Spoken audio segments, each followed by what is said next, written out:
What's up, you guys? This is Zay Brooks, and this is episode 5 to a show I still don't know the title to yet. And I wonder if I'm just going to keep saying that every episode, but in any case, today we are talking about doubt. And more importantly, self doubt.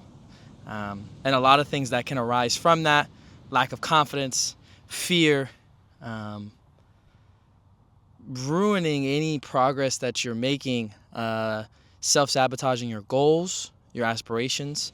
And this came to me earlier today, because I had started this show, and we're 5 episodes in. And at the very beginning, I was like, oh man, this is exciting. Episode 1, I'm going to have an episode for every single day starting February 1st, all the way through 2023, just full of excitement, full of joy and happiness, thinking about how awesome this would be to say what's on my mind, have a community that enjoys and resonates with what I say, and have thought-provoking concepts. And sure enough, we get to today, day 5, and I start to think about how daunting all of this can seem to be. And I started having doubt, like, man, I have to figure out how to post and do all these things every day. I got to go find a place to film. I really enjoy doing it with really cool backgrounds, so I have to go and find that every day. And the editing aspect of it, the thumbnail, figuring out which platforms I want to post on, the consistency of it, the monotonous of, after I'm done recording, having to deal with these large files in my phone, on my computer, on my external hardware, all these things. And I had to stop myself at a point, and I was like, bro, you can overthink and doubt your way to stop yourself from doing anything, not just with this show. It could be truly anything. Endless amount of things that you can create so much self-doubt that you become almost debilitated and you stop doing something that you had so much excitement doing. And that's just really not what creating art or acting upon your passions is about. If you truly love doing something as much as you say you do, nothing will stop you from doing that.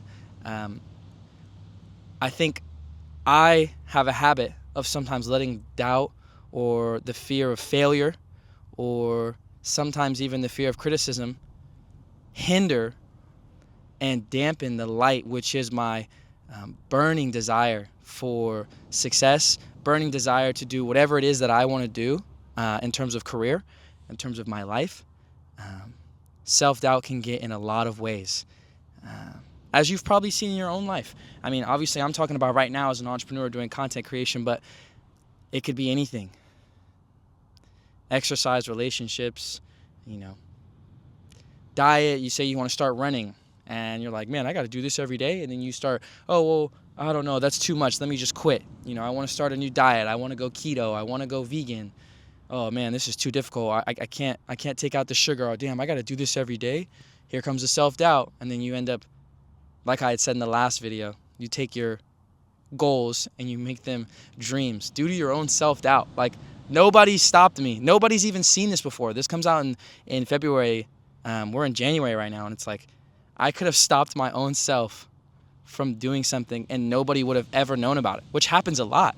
People have these great ideas or inventions or concepts or just whatever it is that they can share with the world to ultimately glorify themselves, to glorify their family, and most importantly, God. It's like a lot of those unsung stories go on due to self-doubt. And I remember, I forgot who it was. I think it might have been like Future or Jack Harlow or something. And there was a video where they were like, do you doubt yourself? And then they were like, yeah, I doubt myself every day, multiple times a day.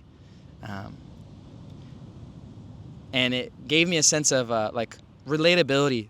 Even though I don't do music, in my head I was like, oh wow, like, they feel the same way as me, that doubt is not something that you can ultimately get rid of. It's not like somebody exists without doubt.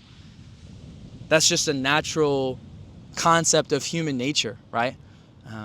It really just comes down to how you can mitigate and transmute that energy somewhere else. And that's super important, because when you try to knock something out completely Like, for example, with myself, my whole life I've dealt with intrusive thoughts. It's just always been something that it is what it is, right? At a certain point in my life, I thought I could get rid of them entirely. This was around the time that I started doing therapy, and I came up with this solution where, I can just get rid of them, right, Mr. Therapist? All I have to do is just not think about it. But then whenever somebody tells you, like right now, if I were to tell you, don't think about giraffes, like what's the first thing you do? You think about a giraffe. So if you bring to your conscious mind, don't think about intrusive thoughts, it's like, sure enough, more intrusive thoughts come about. You see what I mean? And so instead of, doubt is definitely something to acknowledge. That's the whole point of this episode. But it's not something to base your whole life off of and try to eliminate entirely. Self-doubt is preservation of the mind, right? Your mind is constantly trying to protect you. It's your heart that acts out of passion and acts as the inner child, in a sense. When your mind is babysitting your heart and this body, and is saying, well, that's not smart, or, oh, you've been in this ice bath for too long, you got to get out. This podcast, what happens if you say the wrong thing, or, you get bad criticism for it and it ruins your reputation. Sorry, don't know why that didn't come to mind. Like, you could ruin all those things. So let's just stop now. Let's just stay where we're comfortable, where I know for sure stepping out of my comfort zone won't hurt my mind, body, soul, things of that nature. That it won't. Stepping out of my comfort zone is the potentiality for failure, the potentiality for you looking bad, or things not going how you want it to,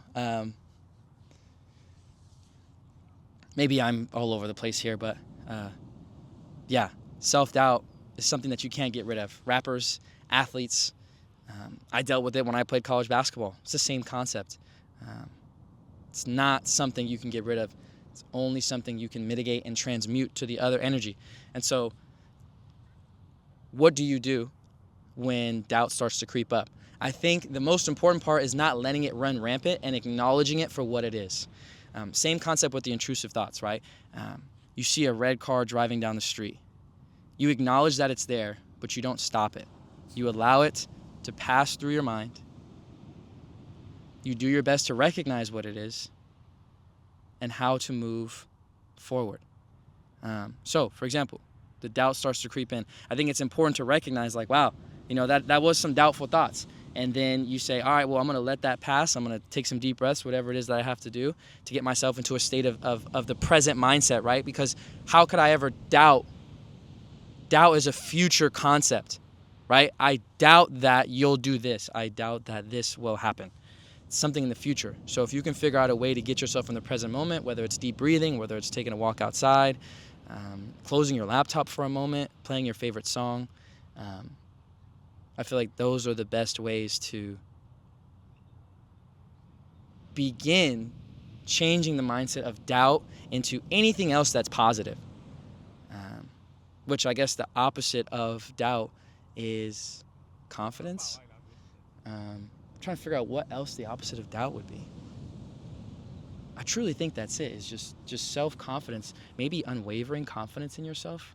And no matter what, the resources and capabilities that you have, whatever's meant to come your way will, and having faith, unwavering faith in God, and recognizing your chief definite aim and why it is that you want to do that. I feel like those are things that I'm thinking about in real time that are the opposite of doubt.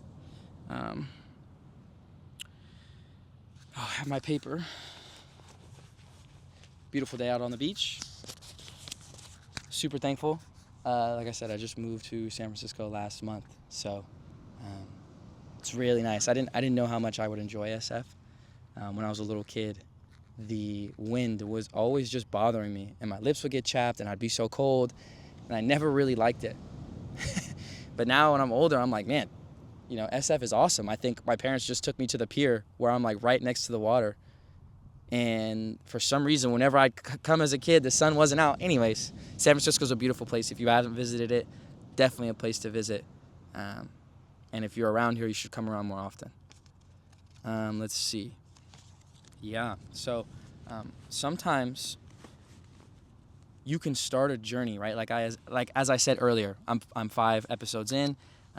If I had enough self-doubt, I could literally stop myself from doing this podcast. It's not a podcast, it's a show, Zay. This is a show. I think podcast gets such a negative connotation. I could stop myself from doing the show. And it reminds me of the story, and I might be butchering this, but there's a woman who decided to swim the English Channel. And she was like, you know what? I'm just going to go and do it. So she ends up swimming, blah, blah, blah. And she has no idea where the ending is. And so she has a crew with her, but I'm pretty sure she told them like not to tell her how far it is away. Like she wanted to do it all on her own. They're just there as a safety measure in case she starts to drown or can't do it anymore. Basically, her self-doubt creeped in so much that she ended up stopping on her journey to the other side of the English Channel. As soon as she got in the boat, the people had told her, hey, look, you were so close, it's not even funny. You, in the analogy's sake for our lives, we were so close to the finish line, but our self-doubt, even as we were working and as we were processing and as God was filling gaps, the self-doubt will still be there. And she did not end up swimming the English Channel. Obviously, she has another try at it, another crack at it, and she kills the English Channel time, I think, or something crazy where she has the world record, and it's a beautiful ending. And, you know, she realized that all that was happening in her mind was a self-doubt. So she was like, nah, I'm just going to keep going. And no matter what, I know I'm going to get there sooner or later. I have the resources and capabilities necessary to get there. The only difference between that story and the reason why I'm mentioning it is because it's a lot easier to go the distance when you know how far you have to go. I'll say that again. It's a lot easier to go the distance when you know how long you have to go. And I think that's where a lot of doubt will creep in, is where you don't know what the finish line looks like. Like, what does this show look like for me? How far does it go? How many days in a row can I post? How long, how much work, how many hours will I put in? How many? I have no idea. Which is why it's so easy to let that doubt creep in. It's like, you know, I'm not saying things like, I was just thinking about the 75 hard challenge. Like, those are still hard concepts. Don't get me wrong. But I think hard 75 is a way to create the habit so you do hard 75 forever. I think that's the main gist of it, is that once you complete the 75 days, you realize how easy that was, and then you go the distance. I guess in the analogy's sake, it'd be as if somebody was telling her, you know, you could make it to the English Channel, and then she makes it and realizes she can keep doing this over and over. Sorry if I'm butchering that. But a lot of the times in our lives and in journeys and in relationships, whatever it is that we want to accomplish, it's funny how the universe works and how God works in our lives. The biggest things, you have no idea how they're going to turn out. And I feel like that's where the doubt creeps in the most. How far, you know, somebody's thinking, how far can I take it with my significant other? Man, I don't know what's going to take place. You know, we could get married and we can have kids and we can have all these things, but I have these insecurities and these traumas. And so a self-doubt, I'm going to start to self-sabotage this relationship. Maybe I'm not ready for it, even though she's perfect for me. And this is awesome. And I couldn't ask for anything more, but I don't know. I feel doubtful. I don't know if I can commit to somebody for the rest of my life. And so. And you're just too busy thinking about the future. You'll psych yourself out and end up doubting yourself out of something that was beautiful. Something that may not have ran its course entirely. Something that God may have planned for you, that was made for you and not by you. And what I mean by that is, when you decide to truly let go and have your chief definite aim with a burning desire and unwavering faith that the physical equivalent will inevitably happen, that doubt can ruin any and all momentum that you may have.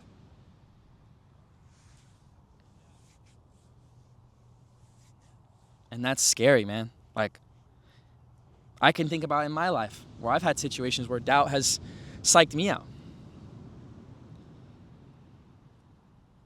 Doubt stopped me from doing certain things in content creation or entrepreneurship. But in those moments, it's the greatest of ideas to just stay in the present moment and figure out a way where you can recognize the doubt for what it is and watch it drive by. And when it drives by, you create an environment where you can bring yourself back to that present moment and transmute that energy into focusing on your craft, creating a better plan, studying up for whatever it is that you're trying to get into, whether it's the industry or a class or a test.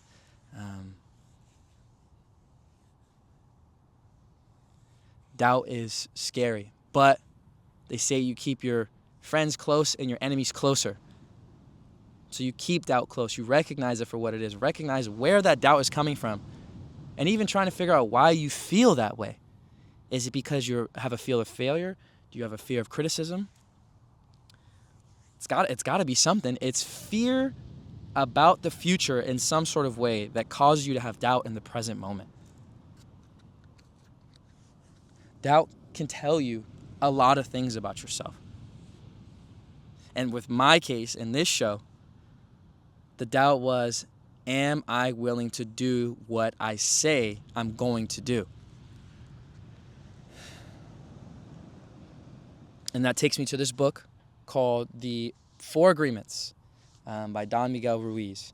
And not going to ruin the book for you. I think it's a phenomenal, quick read that everybody should read. The last agreement is always do your best. And that comes with a lot of accountability. Trusting who you are and what you're able to accomplish on the daily, not letting yourself off the hook. And once you have that sense of accountability, that sense of confidence in your accountability, that's when you can decide, okay, today was my best. With this show, I'm editing, I'm filming, I'm pushing, something comes up. Can I still work every day towards being a better human being, being a better content creator, being a better friend? Did I do my best today? Does that mean I miss a day? Maybe. I know that my goal is to post every single day, at least every single weekday, Monday through Friday. Give people something to wake up to. Give people something to enjoy while they're cleaning the room, cleaning their place, whatever it is. That is my goal. And I know that I will always strive to do my best. Not strive, I will always do my best. Why would I let doubt creep in if I know in the present moment I can give all I got? Every day I can give my best. And sometimes your best looks different for different seasons. Another book is The Alchemist by Paulo Coelho. Not going to ruin that book for you either. Great book. If you want to figure out a place to start with like self-help, spirituality, psychology, philosophy, things of that nature, read The Alchemist. Trust me, it's like one of the top grossing books of all time. It's in like a crazy amount of languages. Anyways, Santiago, the main character, he has this dream. He has this dream that he turns into a goal, and he basically decides he's going to do something to get there. It's a journey. And on his way, he ends up being in this town where he works at this crystal shop. And he ends up being at the crystal shop for I think it was 9 months or a year. Even though he was in the middle of his chief definite aim with a burning desire and unwavering faith, he still ended up on a detour working at a crystal shop for 9 months. And so what did he do? Did he let the doubt creep in? The doubt was already there regardless. He acknowledged it. He understood, man, it's been a long time since I've been on my journey. I don't know what's next for me. I don't know what's going to happen. So what did he do? He decided to be present and work with what was right in front of him. And in that moment, he needed to help this old man get this crystal shop to the best version of itself. For him to become the best crystal shop salesman, his boss, the best crystal shop owner possible. He provided maximum value in a situation that ultimately detoured him from what he wanted to do. But on his way in the detour, without ruining the book, he finds exactly what he needs to continue on his journey.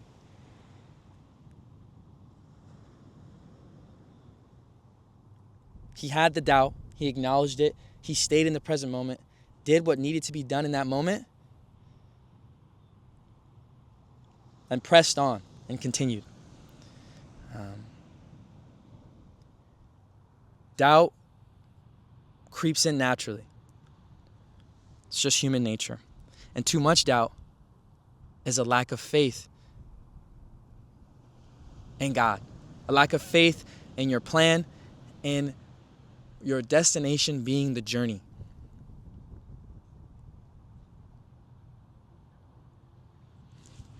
Let me look at my...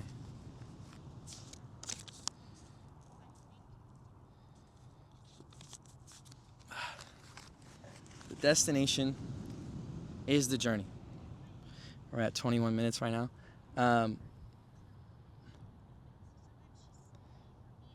I feel like doubt in my life, doubt is a good precursor to see where you're at. Doubt can stop you even when you're outside of the processes of what you're trying to figure out.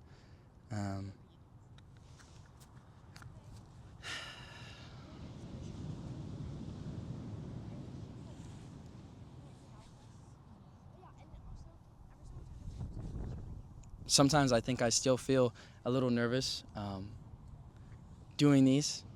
This mom and daughter walked by, and I don't know. Sometimes this is just me being transparent with you right now, because why not? It's what's on my mind. It's not like I feared of being criticized by them. I didn't fear that. I might have just thought too much about their perception of me, and in that made me lose my train of thought and what I wanted to talk to you guys about. I'm not sure.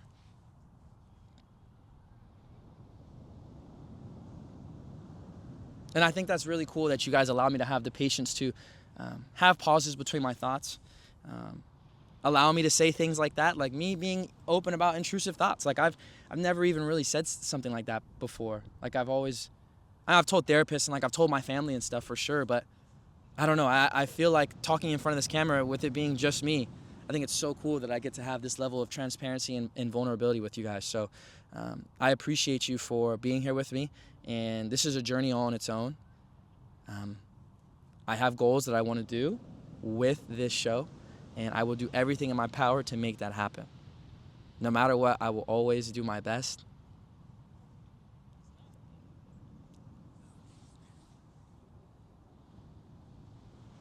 So,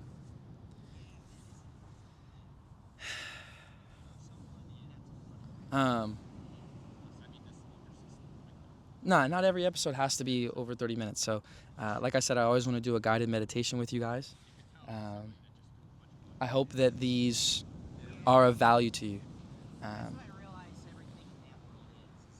I know sometimes it may feel like, oh, like, why would I do this? Like, how does that help me? Well, you never knock it until you try it, okay? So what I need you guys to do is find a spot on the ground, in your, on your bed, on the couch, wherever. Crisscross applesauce. Just find yourself somewhere very comfortable. Very, very comfortable. Okay. And what I need you to do is take a deep breath.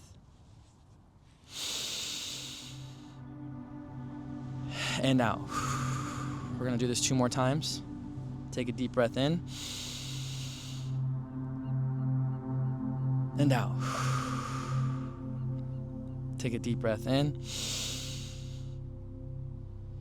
And out. And keep your eyes closed for me. If I didn't say it already, close your eyes.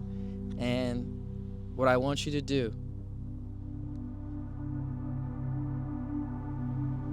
find a mirror in your imagination. Right? You're in this house and you walk up to this mirror. And you look at the mirror and it's you.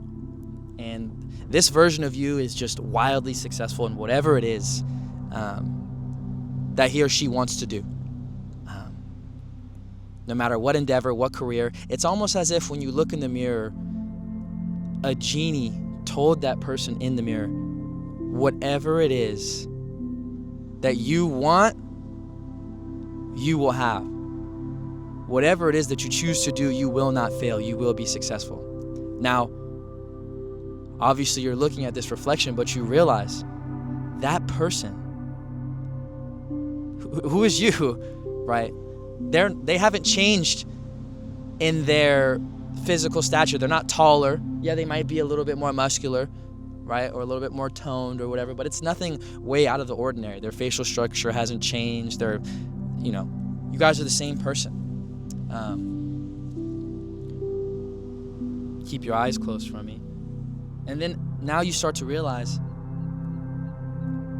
the only difference in where that person is in front of you and your reflection and yourself is the limitations that you set, that you believe that person in the mirror cannot be you. You think, and the doubt starts to creep in, well, I mean, if that's the real me, then that means I have $10 million in the bank account. That means my career did this and did that. That means my wife is like this. But then, but I don't know if the doubt starts to creep in. You don't feel like that can be you. You think that's almost a dream-like individual. But you realize nothing on the outside changed for that person unless something changed on the inside first.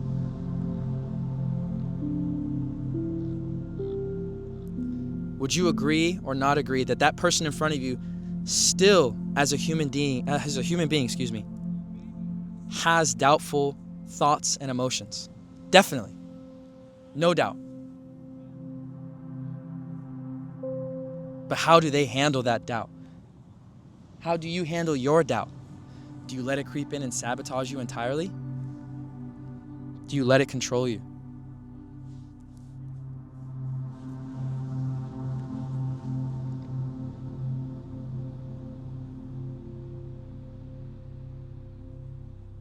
You can open your eyes. Remember, guys, everything, even to the smallest details of your day, happens for a reason. Doubt is only created in the mind. Doubt doesn't exist with God. Doubt doesn't exist in nature. That thing doesn't exist. It only exists up here. Once you eliminate that level of doubt, I feel like anything's possible. All right. I'll see you guys tomorrow. Appreciate you for being here with me. And life is good. Life is good.